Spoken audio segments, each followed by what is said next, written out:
Alright, Mabuhay squad, so we are here now at the place that, woo, I wanted to show you guys. And this place is this.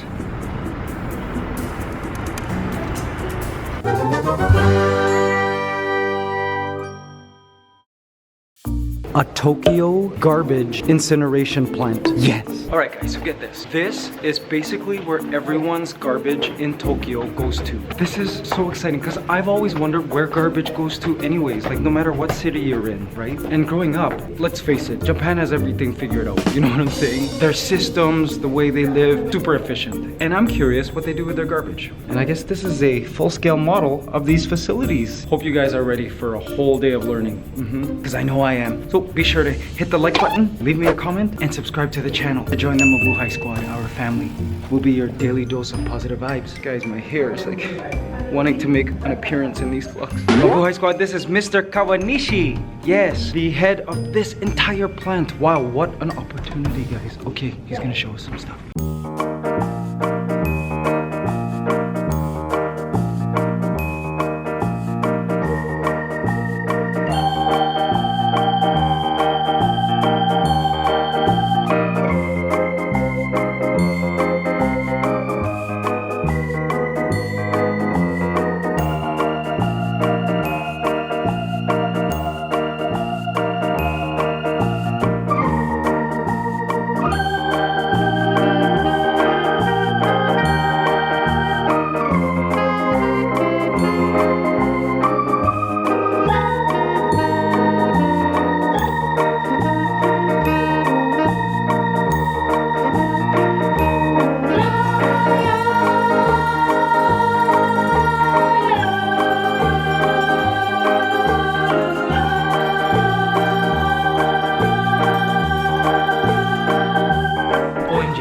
Mind blown, guys. Mind blown? Yeah. I just learned a million things. Okay, let's try to summarize what he just told us. He's gonna take us on a tour of this Shinagawa Incineration Plant in a moment, but wow. So, Mabuhay squad, let me start. So, Shinagawa Incineration Plant is one of 19 plants that take care of all of Tokyo. So, all the garbage doesn't come here, just garbage from like 5 districts. But wow, first of all, did you guys even know that garbage gets burned? Cause I didn't. I just thought like people collect the garbage, the city collects the garbage, and then it gets dumped in like a landfill area. No, not at all. Wow. So this plant collects combustible garbage, like garbage that can be burned, right? And wow, mind blowing. So they burn this garbage, right? From that, they get electricity to, you know, to sell to electric plants, I guess, to power the city. And from the heat from that burning, they use that heat to like heat homes and offices in the nearby area, like for, you know, for hot water and for heating in the homes. Mind-blowing, right? They don't waste anything, and anything and everything that they get from this plant is used for the city. So then, okay, the burned stuff goes somewhere, goes to a landfill, right? Even the gas that comes from this burning process, it's completely, there are all of these like chemical treatments to make sure, you know, dioxins are filtered out, all of these chemicals and harmful stuff is filtered out, and then it's released through a smokestack, which blows my mind. Okay, so that's basically the process, and now they're going to take us around the plant so we can actually see the stuff at work.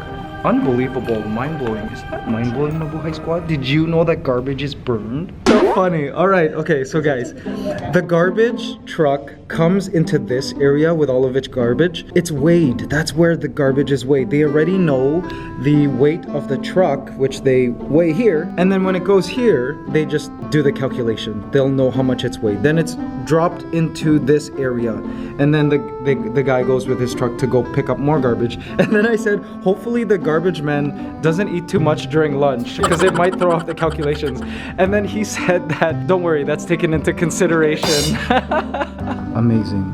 Unbelievable. Oh, wow. Okay, so this here is another full-scale model, but it's for the blind so that they can also appreciate the plant. Oh, wow. So inclusive. Yeah, and during the presentation, we even saw ASL, like sign language, which is very inclusive and considerate. This is such an adventure, guys. They're taking us to go see.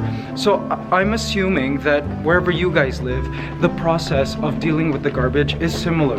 RJ, I wonder what they do for Manila garbage, because like, to be honest, Manila, we don't really recycle as much. And guys, we learned so much stuff during this initial presentation. The separation of garbage is also super important, you know, because it helps them do their job easier. They know where to direct combustible garbage, like burnable garbage, where to direct non-burnable garbage. There's even a special place for garbage, like furniture, like stuff they can't burn, can't recycle. What is this? Oh guys, this is the central control room. Many measurements are collected in this room. Okay. Oh my gosh, look at that. So someone is always in this control room overlooking this process. Like, most of the stuff is run by computers and machines, but there are humans here that make sure everything's going as planned. And look, there's the burning garbage. Wow. Okay, this is so cool, guys. So check this out. See that number 10.924? That is the amount of electricity that's generated from burning all of this garbage. And then this number 7.230 is the amount of electricity that is sold to the electric companies to provide electricity to residents of Tokyo. Isn't that amazing? And then I asked, okay, well, what happened to the like other 2 or 3 point whatever electricity? And they said they use it for this plant. Isn't that amazing? What, so efficient, nothing goes to waste. You guys might be asking, how do they get electricity from burning garbage? Well, electricity is generated essentially by turning a turbine. So the steam that's generated, because you need water in this process of burning the garbage, the steam that's generated from this entire burning process is used to turn that turbine to generate electricity. Oh my gosh, and speaking of which, it's here. Oh wow. Okay guys, check this out. Before we go into what's in here, just to clarify and explain the process. So here's where they burn the garbage, right? And the heat generated boils water in this tank and it causes steam, right? And this steam is used to turn the turbine to create electricity. Then the water is recycled, it's sent back. And so here guys, look, in this pink machine here is the steam turbine. And then that blue machine there is the electricity generator. Wow, what a smart thing. Who invented this process, I wonder? Yeah, see, the steam turbine and generator. Okay, so actually, in the burning of this garbage, the city can get electricity, which is great. So guys, all of you who are enjoying hot water in your like showers and baths and your heat during the winter, it's probably from the burning of garbage. Anything really, all electricity, some of it comes from the burning of your city's garbage. Wow, mind blown. Oh cool. Okay, so this thing here is the turbine that's inside the steam turbine. So steam is forced this way and it causes the wheel to turn, which generates electricity. These little things here are the turbine blades, which look like this. Wow, look at the size of this turbine blade. This is me, this is you, RJ. RJ, aren't you amazed by this? I know. It's crazy. Like, who invented this process? So going back to electricity, guys, and turning the turbine wheel. Humans have thought of various ways of turning this turbine wheel so we could generate electricity. Steam is one of them. Another is, well, obviously windmills, right? You turn the windmill, you turn that turbine, you generate electricity. Others have been, you know, solar power, right? Some solar power systems gather heat from the sun, which boils a tank, which forces steam through that turbine and generates electricity. You know, I wonder if you can take ants and have them run through little ant wheels and generate electricity that way. Maybe that might be the solution to our electricity problem. Okay, so see this? Guys, see those buildings there? Those resident apartments? So this plant supplies heat to all of those people in those buildings.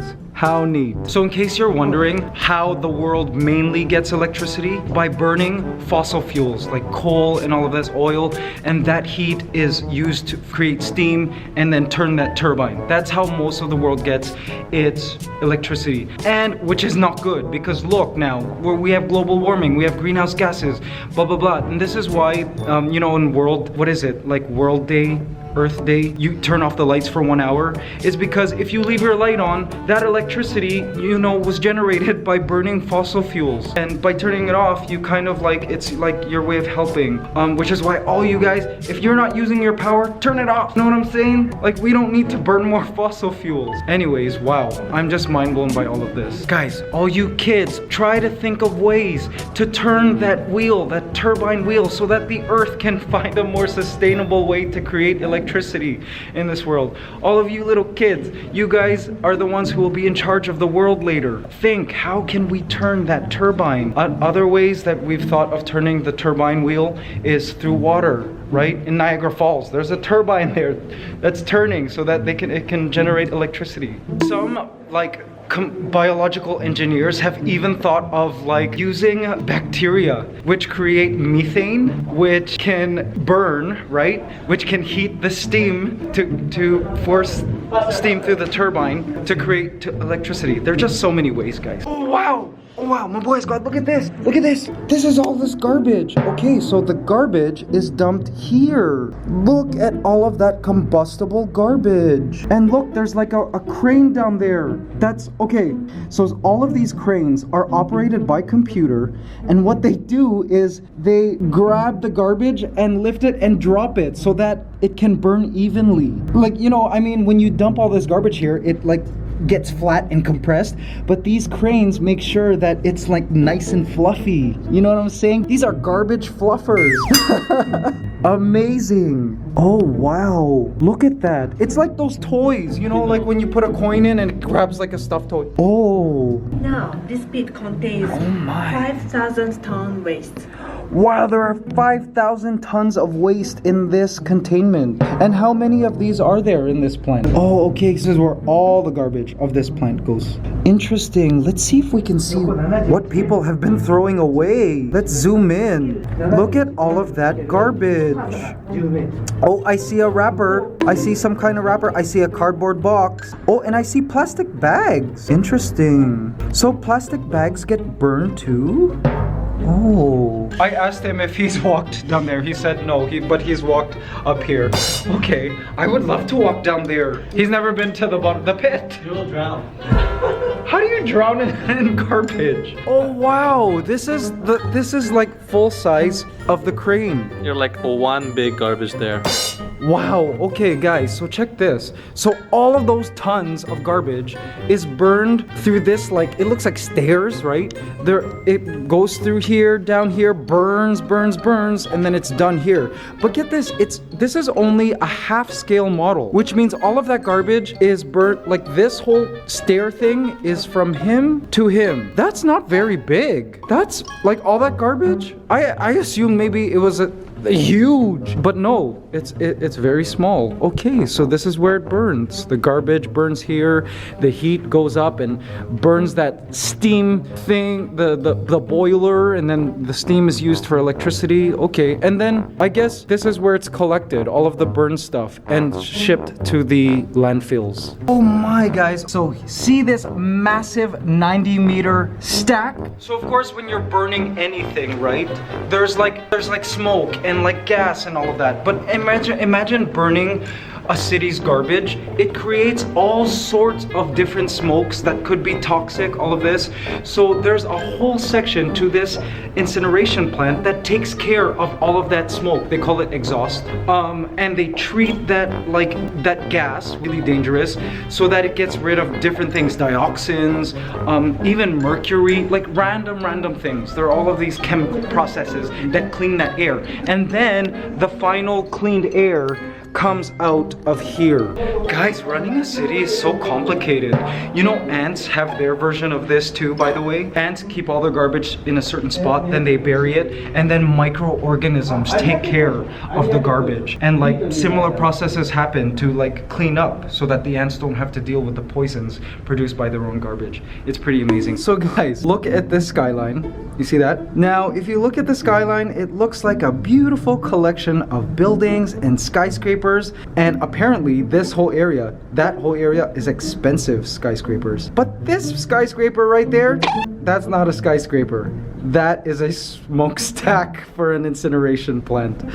Unbelievable. It looks just like a building. So guys, this entire process of dealing with garbage started in Europe. And then Japan adopted their techniques and developed its own technique. Of course, Japan has to innovate all the time. So they're going to other countries to try to show and inspire other countries to use their technology of how to deal and burn combustible garbage. Interesting. I wonder how Philippines does it, and Canada, and US. So guys, here is an example of why separating your garbage properly is super important. Sometimes some little items slip in through the cracks, and like a huge metal piece like this ends up in the incinerator. You see that? And what happens is it destroys their equipment, and then they gotta repair. So all of you guys who decide to put like kitchenware and metals in your garbage and you think it doesn't matter, hey listen, you're breaking the city's incineration plant, and then it like screws up everybody's job. You know what I mean? It makes everyone's job harder. So this is why you guys must separate your garbage appropriately.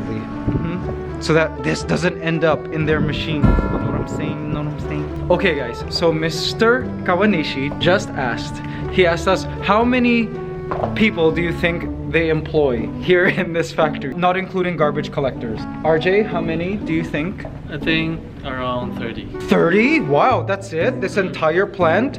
And okay, well I think it's, this is Japan we're talking about, and I'm sure a lot of it is controlled by computers. Yeah, that's why. Yeah, that's, I bet it's maybe not 30. My guess is, I would say maybe 300.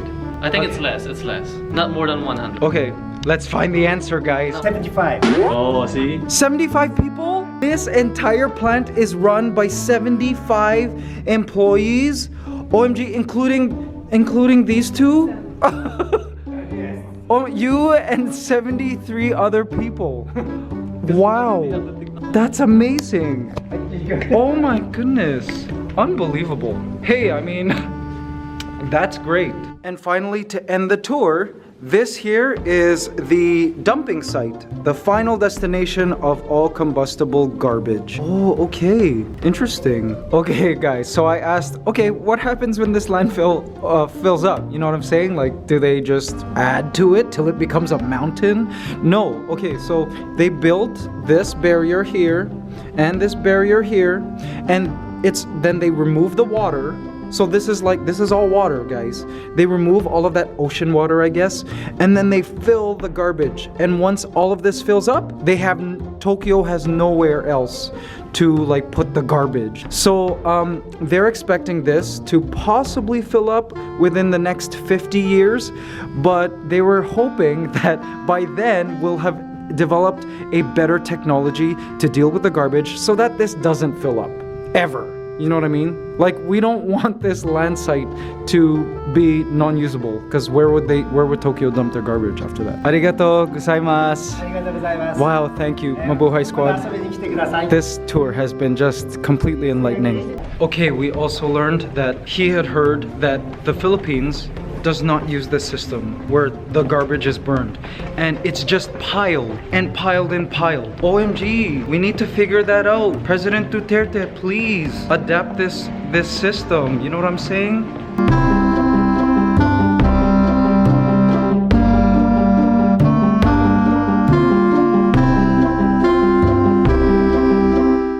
OMG, guys. You won't believe where we are now. Guys, we're somewhere very high profile right now. I can't wait to show you. Mabuhay Squad, I have someone super special. 2 people to show you and introduce you to. Guys, let's be on our best behavior. I'd like to introduce to you the Senior Regional Coordinator of the Ministry of Foreign Affairs, Mr. Ishikawa. Hi, good afternoon. Yes, good afternoon. Uminom ako ng beer. Yes. Guys, he speaks Tagalog. He studied in the Philippines. Diliman, UP Diliman. UP Diliman. And he's talking to RJ like in full out Tagalog. I'm like, what? All of a sudden, he seems Filipino to me. Also in our presence is Mr. Matsuo, the Deputy Director of 2nd Southeast Asia Division. Yes. Hello, sir. Hi guys. Yes. And see, guys, they speak full out Tagalog better than me. They're having full out conversations with RJ over here. And it's blowing my mind right now. What would you like to say to our Filipino followers in Tagalog? Hi guys. Actually, nakatira ko sa Philippines for total mo 10 years. So marami akong kaibigan dun. Gusto ko lang sabihin, kumusta? And then namimiss ko yung Philippines, everything. Not kayo. How's the season? Oh my god, guys! All of a sudden, he doesn't seem Japanese anymore, right? He seems like a Pinoy. It's blowing my mind. And you as well, Mr. Ishikawa? Any words to say to our Filipino Hi. followers? Hi, everybody. Ako si Ishikawa. Half Filipino ako eh. Oh? Sa puso. Sa puso. Sa puso. At saka, asawa mo is Pinay. Pinay. Dito sa Japan. Wow. Unbelievable. Hey, guys, thank you so much for inviting RJ and I here and all of the Mabuhay squad, my followers, to Japan. It really has been mind-blowing so far, and we're so grateful for this opportunity. Maraming salamat. Yes. Arigato gozaimasu. Yes. Go RJ, eat it. OMG, the meal is so good.